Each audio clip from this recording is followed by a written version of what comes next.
기도하겠습니다.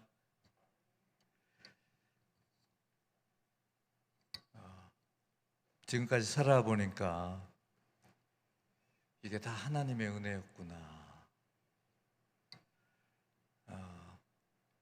제가 이래봬도 손주가 5명입니다. 제가 김태일 목사님을 이길 수 있는 거 하나, 딱 그거 하나밖에 없어요. 키도 적죠. 인물도 꾀죄죄하고 뭐 학식이나 이런 거 전혀 저는 근처도 못 가는데 손자, 손녀만큼은 당당합니다. 다 은혜더라고요, 여러분. 지금까지 살아온 거 정말 은혜더라고요. 간증이 많다는 것은 어떻게 보면 그만큼 살아계신 하나님 아버지를 속썩였다는 거죠. 불순종하고 도망다니고 피하고, 그러니까 주께서 자꾸 사람 만드느라고 이리저리 만드셨다는 거잖아요. 그래서 오죽 못 났으면 기억하시는 분들 계시나요? 간암 사기 죽기 보름 남겨놓고 하나님께서 또 만져주셨어요. 저는 처음에는 이게 자랑인 줄 알았어요. 근데 굉장히 부끄러운 고백이더라고요. 하나님을 믿지 아니하고 믿어도 믿는 둥 마는 둥 했었구나. 그대로 한번 믿어봐라. 그런 것을 배웠습니다. 여러분, 하나님 살아계시죠? 살아계신 게 믿어지나요? 느껴져요? 이게 느껴진다면 우리는 가만히 있을 수 없잖아요. 주님을 생각만 해도 어떻다고요? 내 마음이 좋거든. 주 얼굴 배울 때야 얼마나 좋으랴. 할렐루야. 이 하나님 때문에 못 견디는, 이 하나님 때문에 세상에 들어올 수 없는, 이 살아계신 하나님 때문에 기뻐하고 감사하지 아니하면 살 수 없는 우리가 된 것에 대해서 하나님께 영광의 박수 올려드립시다. 할렐루야. 하나님 살아계셔요. 등신들은 아직도 그걸 모르고 있지만 정말 제대로 된 사람들은 살아계신 하나님을 알고 그 하나님 때문에 행복해하고 감사하고 있습니다. 할렐루야. 여러분, 지금 우리가 마스크를 쓰고 있지만 뭐 하지 않으면 죽어요? 숨 쉬지 못하면 죽어요. 숨 쉬지 못하면. 근데 우리가 숨을 쉬는데 뭘 들이키나요? 예? 공기 가운데서도 뭘 들이쉬나요? 허파에 필요한 산소. 똑똑하시다. 김씨죠? 여러분, 우리가 공기를 들이쉬잖아요. 그런데 놀라운 사실은 공기 가운데 공기가 무엇으로 구성되어 있는지 아세요, 여러분? 산소와 질소로 구성되어 있어요. 그런데 산소가 몇 프로인지 아세요? 산소는 21%, 나머지 79%는 질소로 되어 있어요. 근데 질소를 들이마시면 우리는 죽습니다. 근데 지금 우리는 마음껏 숨을 들이쉬고 내쉬고 하잖아요. 그런데 살아있어요. 왜요? 몰라. 하나님의 은혜 아닙니까? 내 몸도 어떻게 이렇게 되는지 몰라요. 다 하나님의 은혜인 줄로 믿습니다. 이 하나님의 은혜가 우리를 여기까지 인도하셨고 앞으로도 인도하실 줄로 믿습니다. 저는 YOM이라고, 한국에서는 예수 전도단이라고 그래요. 이 선교단체에서 사역하고 있는데 캐나다로 이주한 지는 30년째입니다. 근데 그동안 지난 날들을 돌이켜보면 역시 하나님이셨어. 그 잠 못 이루면서 가슴을 치며 힘들어했던 그것도 지나고 보니까 주님께서 그때 이걸 가르쳐 주셨어. 그게 되더라고요. 역시 인간은 나이가 좀 들어야 돼요. 특히 남자들은 70 가까이 돼야 철든다고 그러더라고요. 여기 권사님들 동의 안 하세요? 예. 이렇게 지나보니까 이것도 은혜, 저것도 은혜였구나. 그래서 저는 주로 사역하는 것이 선교사 후보생들을 모집해서 훈련시켜서 선교지로 보냅니다. 그 선교지가 가정일 수도 있고 직장일 수도 있고 또 학교일 수도 있고 또 다른 나라일 수도 있고 미전도 종족일 수도 있어요. 그러나 일단 수료하면 선교사의 마인드로 떠나가요. 근데 그분들에게 부탁을 합니다. 이 정신 절대 잊지 말고 살아라. 우리가 살아있는 목적은 하나님의 나라를 증거하라고 주께서 살려주시는 것 아니냐. 그래서 참 좋은 케이스는 폐품처럼 살아왔던 친구들이 명품이 돼서 바뀌어져 나가요.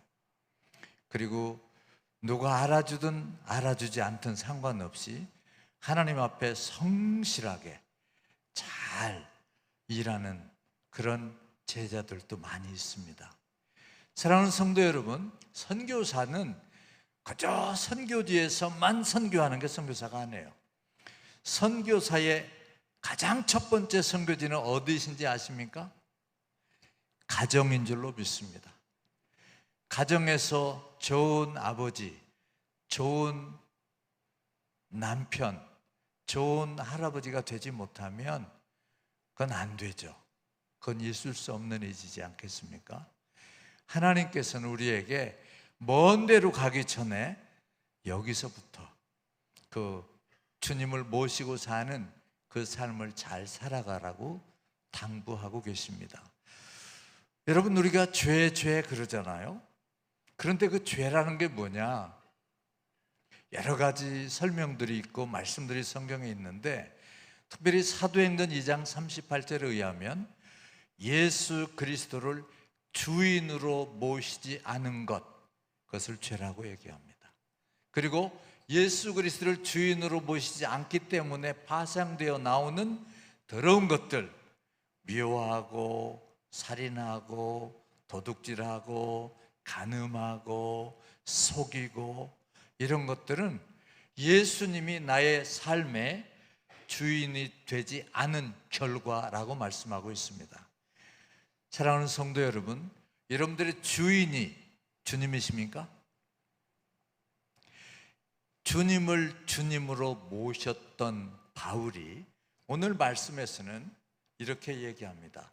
무슨 방도로 하든지, 어떤 방도로 하든지, 제가 가지고 있는 세번역 성경에 보면 어떤 수를 쓰든지 예수 그리스도가 전파되면 된다. 근데 여기 본문에 보니까 우리가 조금 깜짝 놀랄 얘기도 있어요.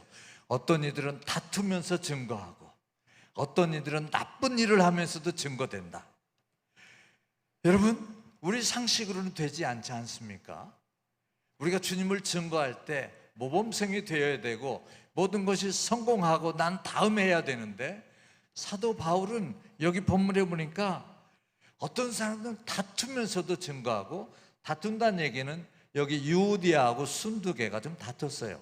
여러분, 빌립보 교회는 아시다시피 루디아 집에서 창립이 됐잖아요. 그리고 빌립보 교회는 유럽의 첫 번째 교회였습니다. 그런 교회에서도 네 분이 있었어요. 그러니까 다투면서 그런 것조차도 그리스도가 증거되면 되지 않느냐. 얼마나 바울이 절박했으면 지금 구금되어 있는 상태에서 복음 증거에 대해서 말씀하고 있습니다. 불순한 동기에서 그리스도를 전하든 경쟁심으로 전하든 그리스도가 전파되면 되지 않겠느냐. 그것이 오늘 우리의 대선배 선교사이신 사도 바울께서 말씀하고 있습니다. 여러분, 우리 생애가 무슨 방도로 하든지 주님을 증거하는 생각이 된다면 이 이상의 영광이 어디 있겠습니까? 저는 요즘 나이가 들어가면서 그 기도 제목이 하나 생겼는데 시편 118편 17절 말씀입니다. 거기 보면 이런 말씀이 있어요. 내가 죽지 않고 살아서 주의 행사를 선포하리로다. 그러니까 내가 사는 목적은 주님 행하시는 일을 선포하는 거예요. 아, 저 사람 보니까 하나님 살아계시구나. 저 사람을 보니까, 저 사람 말을 들어보니까, 저 사람의 태도를 보니까, 얼굴을 보니까, 저 사람의 자녀들을 보니까 하나님 틀림없이 살아계셔. 저는 그런 욕심이 나와요. 내가 죽지 않고 살아서 주의 행사를 선포하리로다. 주님을 전하는 일이 우리의 사명인 줄로 믿습니다. 나머지 우리 주변에 있는 일이나 모든 관계는 이 일을 잘 하라고 주께서 붙여주신 것인 줄로 믿습니다. 전 그래서 이 시간에 사도 바울이 주시는 이 말씀 가운데 특별히 18절에 있는 무슨 방도로 하든지 간에 그리스도를 증거하자. 그런데 여기서 욕심을 좀 내서 기왕이면 우리는 좋은 상태에서 예수님을 증거했으면 좋겠다. 왜 싸우면서 증거해요? 다투면서 하지 말자. 기왕이면 불순한 동기에서 하지 말고 좋은 동기에서 주님의 귀한 그 복음을 증거하는 사람이 됐으면 좋겠다 싶어요. 그래서 저는 그러면 우리가 최소한 어떤 사람이 되어야 우리를 주께서 좋은 의의 병기로 사용하실 수 있을까?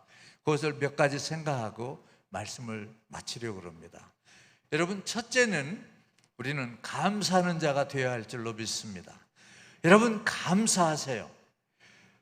우리의 원수가 가끔 우리를 속입니다. 너 예수 적당히 믿어.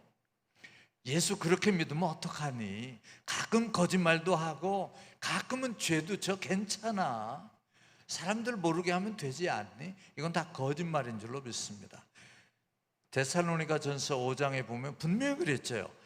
항상 기뻐하라, 쉬지 말고 기도하라. 그 다음 뭐라고 그랬어요? 범사에 감사하라. 이 범사는요, 좋은 일만 있는 게 아니에요. 좋은 일, 굳은 일, 웃을 일, 울 일, 아픈 일, 괴로운 일 다 있어요. 심지어 모든 상황 가운데 감사라는 거예요. 잠언 3장에서는 그렇지 않습니까? 범사의 그를 인정하라. 그리하면 내 길을 지도하시리라. 그 범사, 항상은 좋은 것만을 뜻하지 않아요. 무슨 일을 만나든지 만사형통하리라 찬양하지 않습니까? 그 얘기는 무슨 일을 만나도 우리의 삶의 주인은 누구다? 주님인 것을 아는 사람은 감사하라는 뜻인 줄로 믿습니다. 성경에서는 골로새서 3장 15절에 보니까 사도 바울이 너희는 감사하는 자가 되라 라고 말씀했어요. 여러분, 감사는 누가 합니까? 감사하는 자가 된 사람들이 할 줄로 믿습니다. 여러분, 주변에 감사하지 아니하고 불평하고 불만하고 비난하고 정죄하고 그런 사람들이 있죠. 여기 계신 분들 말고 저 밖에 있는 사람들, 그런 사람들은요, 누가 불평할까요? 불평하는 사람이 불평합니다. 제가 나름대로 인생을 살아보니까 불평하는 사람은 어디 가도 불평하더라고요. 따뜻하면 따뜻한 거 싫다, 추우면 추운 거 싫다, 어떡하라고. 불평하는 사람은 항상 불평해요. 그러나 감사하는 자들은 어떻다고요? 언제나 어디서나 무슨 일을 만나도 감사하게 되는 줄로 믿습니다. 여러분, 혹시 감사가 되지 않거들랑 불만이 솟아오르거들랑 나의 주인이 누군가? 사도행전 2장 38절 말씀으로 돌아가시기를 축원합니다. 내 인생의 주인이 내가 되어 있는 이상 여러분, 우리 감사할 수 없어요. 나라는 인간, 본 해퍼라는 사람에 의하면 별 수 없는 인간이에요. 오늘은 이런 인간, 내일은 저런 인간, 나는 도대체 누구인가? 그 신학자는 아주 고뇌에 찬 울부짖음을 했어요. 여러분, 예수 그리스도께서 나의 주인이 된 사람에게 걱정은 떠나간 줄로 믿습니다. 왜? 그분이 누군지 알기 때문에. 미래 걱정하지 않아요. 현재 코로나, 여러분, 이 역병은요 중세시대도 있었어요. 패스트라는 것을 수십만 명, 그 이상도 많이 죽어갔어요. 100만 이상. 사랑하는 성도 여러분, 감사하는 자가 되십시다. 예, 불평하고 불만하는 사람들은 적어도 진짜는 아니에요. 그것들은 뭐예요? 사꾸라, 짝퉁입니다. 짝퉁. 교회를 100년 다니고 성경책을 달달 외고 해도 그 사람들은 짝퉁입니다. 여러분, 예수님을 십자가에 매단 사람들은 누구예요? 성경을 몰랐습니까? 다 외웠어요. 토라. 예? 그 바리새인들, 사두개인들, 율법사들 성경을 몰랐어요? 아니에요. 그들에게 감사가 없었어요. 왜요? 자기들의 주인은 자기였기 때문에. 주인이 자기인 이상 감사는 없습니다. 왜냐? 항상 염려해야 되고 걱정해야 되고 근심해야 되고. 왜요? 자기가 주인이니까 손해 안 봐야 되고 누구한테 지면 안 되고 항상 걱정해. 여유가 없어요. 그런 사람들이 어떻게 감사가 나와요? 그러나 우리는 넉넉히 감사하게 되는 줄로 믿습니다. 감사하고도 남죠. 이 감사가 있을 때 우리의 모든 세포 기능은 제자리로 찾아가는 줄로 믿습니다. 감사가 넘치는 삶을 전에 이상구 박사라는 분은 엔돌핀이 솟는다고 그랬어요. 감사할 때 엔돌핀. 그분이 전에는 안식교회인데 지금 돌아왔어요. 우리 기독교로 돌아왔거든요. 그런데 그 엔돌핀의 1000배 되는 물질이 또 나왔어요. 그게 뭔지 알아요? 1000배의 힌트가 있습니다. 다이놀핀이라고요. 근데 다이놀핀은 언제 가장 많이 분비되느냐?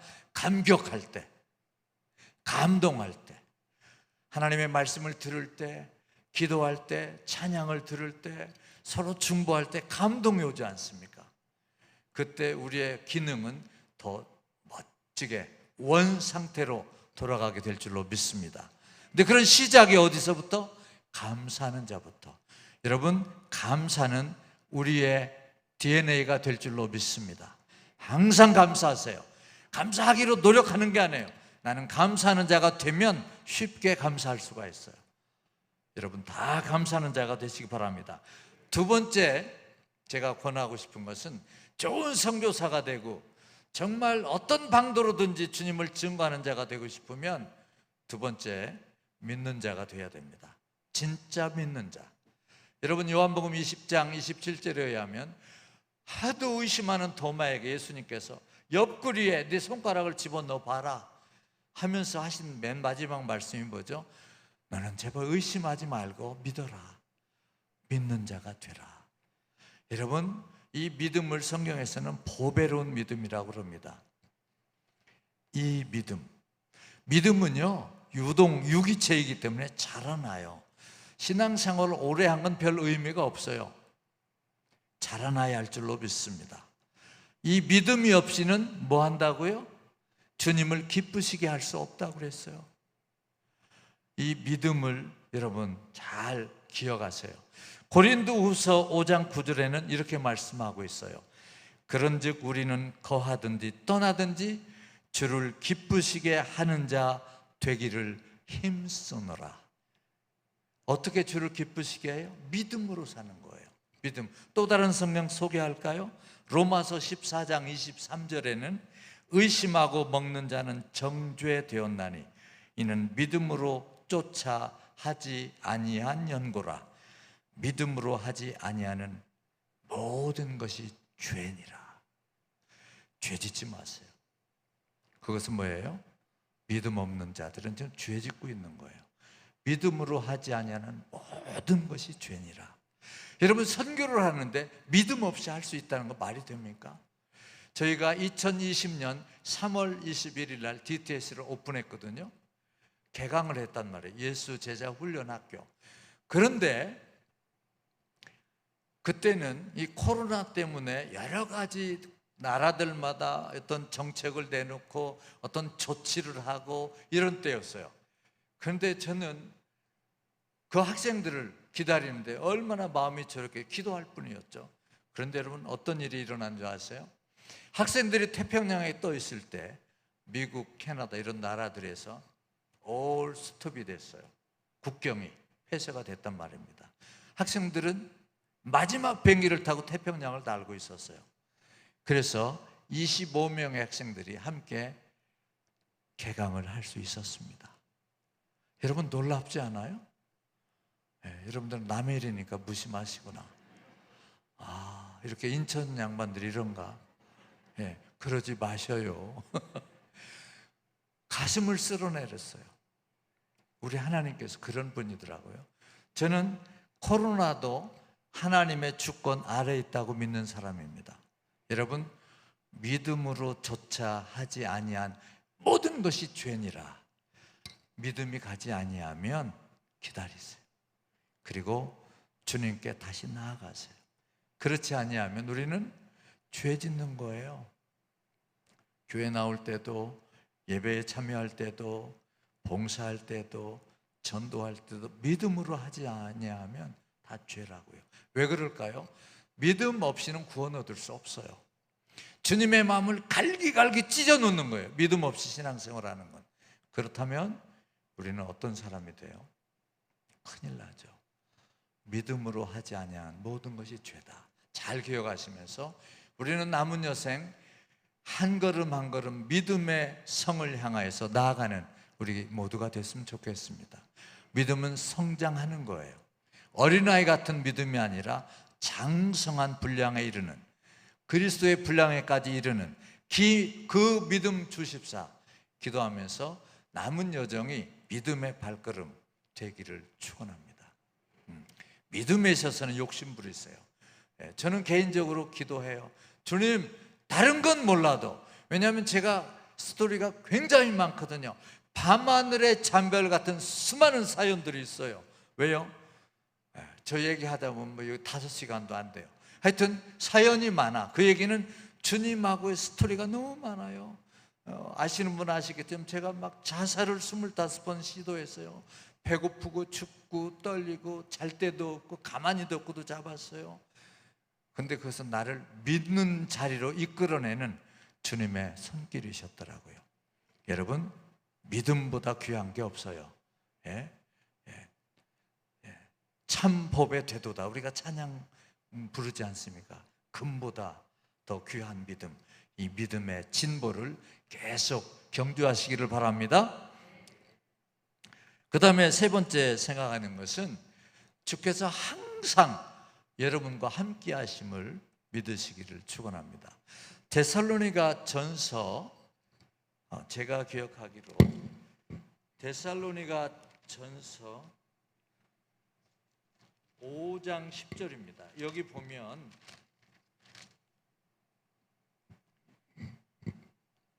이런 말씀이 있어요. 그리스도께서 우리를 위하여 죽으신 것은 우리가 깨어있든지 자고 있든지 그리스도와 함께 살게 하시려는 것입니다.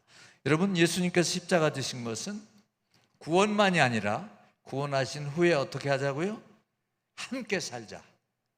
함께 살자. 마태복음 끝에도 뭐라고 그랬습니까?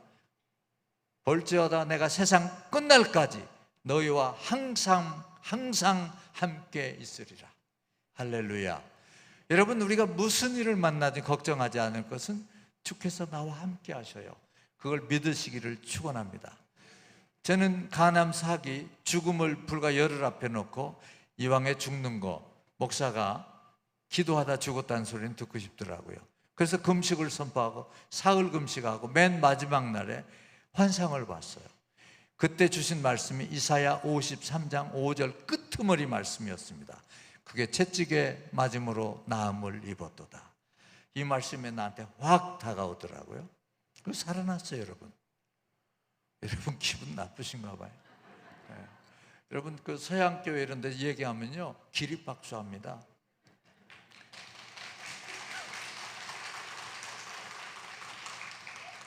이건 너무 심했다. 이거 옆구리 찔러서 절 받는 거잖아요. 제가 무한하죠. 사랑하는 성도 여러분, 주께서 항상 우리와 함께 하십니다. 이건 진짜입니다. 우리는 보통 우리가 건강할 때, 잘할 때, 이쁠 때 천만의 말씀, 병들었을 때 더 가까이 계시는 줄로 믿습니다. 실패했을 때 더 가까이 계세요. 여러분 어떻게 들릴지 모르겠지만 심각한 죄 중에 있을 때 더 가까이 계세요. 아멘 안 하시네. 너 죄 다 안 지셨다 이거죠. 너하고 난 달러 그거네. 근데 주님은 이렇게 말씀하셨어요. 나는 의인을 부르러 온 게 아니요. 뭐라고요? 죄인을 부르러 왔다고 그랬어요. 주님하고 가장 가까이 있는 거리. 나는 죄인입니다. 나는 죄인입니다. 여러분, 주께서 항상 우리와 함께 하십니다. 세상에서 바라보는 것, 그는요 다 안개와 같은 것들이에요. 주께서 항상 함께 하시기에 우리는 내일 일을 걱정하지 않습니다. 주께서 항상 우리와 함께 하시기에 우리는 자녀들에 대해서 걱정하지 않습니다. 그 자녀들 내가 꽁꽁 묶고 있으면 하나님 어떻게 하시지 않아요. 그러나 주님께 올려드리면 그 자녀를 주께서 인도하십니다. 저는 경험하고 있어요. 아까 우리 목사님하고도 나눴습니다만 주께서 키우시더라고요. 마지막으로 한 가지 생각하는 것은 요즘 시대가 너무나 그 가짜들이 진짜 같은 세상 아닙니까? 뭐가 뭔지 모르겠더라. 여러분, 대한민국이요 왜 이렇게 삐까번쩍한지 모르겠어요. 캐나다보다 한 30배는 더 잘 사는 것 같아요. 근데 제가 솔직히 말씀드릴까요? 근데 왜들 이렇게 바쁘대요? 정신이 없어요. 제가 3년 만에 나왔는데요, 너무 여유가 없어요. 땅도 여유가 없고 차도 여유가 없고 사람들도 온통 바쁘니까 24시간씩 바빠요. 여러분, 너무 바쁘면 안 돼요. 제가 한 가지 섬뜩한 얘기를 하나 할게요. 대한민국에 호스피스 사역을 처음 들여온 분이 계십니다. 우원중희 목사님이신데 그 당시에는 목사님이 아니셨어요. 이분이 호스피스 사역을 하면서 임종을 많이 지켜봤을 거 아니에요. 수천 명을 지켜보는데 그 세상 떠나가는 사람들 가운데 어떤 분들이 죽음을 가장 힘들게 맞이했는가 봤대요. 누구일까요, 여러분? 예? 예수 안 믿는 사람들. 그러면 제가 얘기를 하지 않죠. 예수 믿는 분들이었습니다. 예수 믿는 분들 가운데서도 어떤 분들이 가장 두려워하고 무서워하고 떨고 눈을 감지 못하고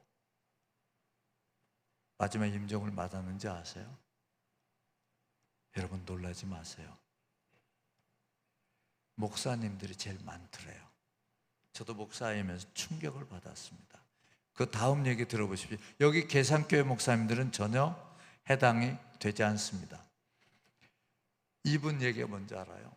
이 목사님들이 말씀 전하느라, 말씀 준비하느라, 성경 가르치느라, 가르칠 성경 공부하느라 너무너무 시간이 없어요. 그래서 이 복음, 이 말씀대로 사는, 그 말씀을 살아내는 그 시간이 없는 거예요. 체화되어진, 성육신되어진 그런 말씀들이 너무나 바쁘기 때문에, 그러니까 정작 본인에게 죽음이 다가올 때 준비가 되지 않는 거예요. 저는 그 얘기 들으면서 충격을 받았습니다. 나는 무엇 때문에 바쁜가? 비단 말씀을 담당한 분들이겠어요? 우리도 마찬가지인 줄로 믿습니다. 우리가 너무너무 바쁘다는 것은 훌륭한 사람이라는 게 아니에요. 바쁘다 바빠, 사업 잘하는 사람, 옛날에 그 말이 있었어요.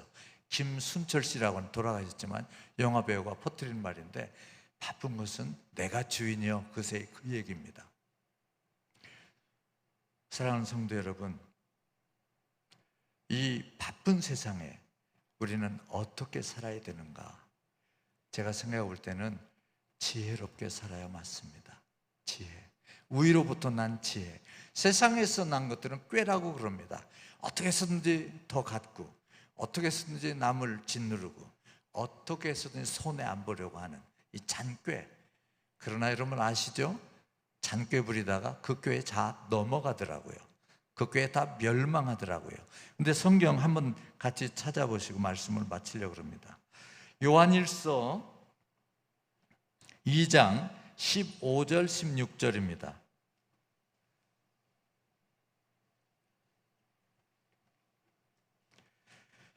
제가 읽어드리겠습니다.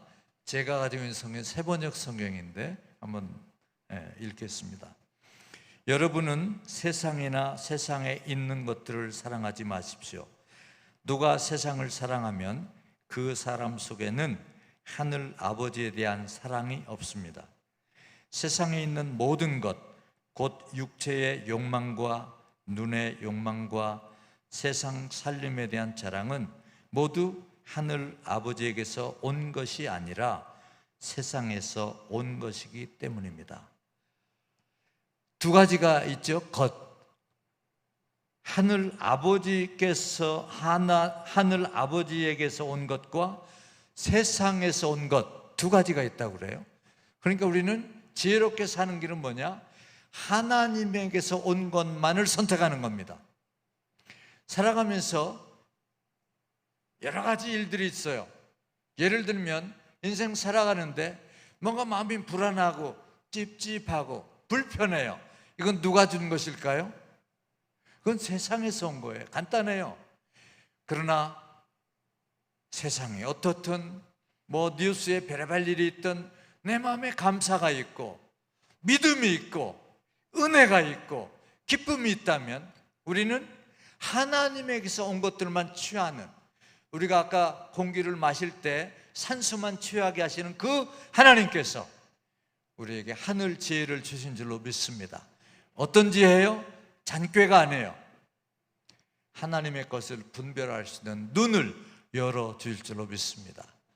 이와 같은 은혜가 우리 모두에게 풍성했으면 좋겠어요. 그래서 정말 어떤 방도로 살든지 내 생애가 지나가는 동안에 그 사람을 보니까, 계산교회 어느 집사님, 권사님 보니까 하나님 살아계셔, 틀림없이 하나님 살아계시구나, 나도 언젠가 그 하나님을 내 아버지를 모실 거야, 이런 얘기들이 나와야 되지 않겠습니까? 여러분, 사도 바울의 간절한 외침, 오죽하면 다툼을 해도 좋다, 예수님만 증거됐으면 좋겠다, 순수한 마음 아니어도 좋다, 예수님 증거됐으면 좋겠다. 그러나 우리는 이미 기왕에 믿는 자들이 아닙니까?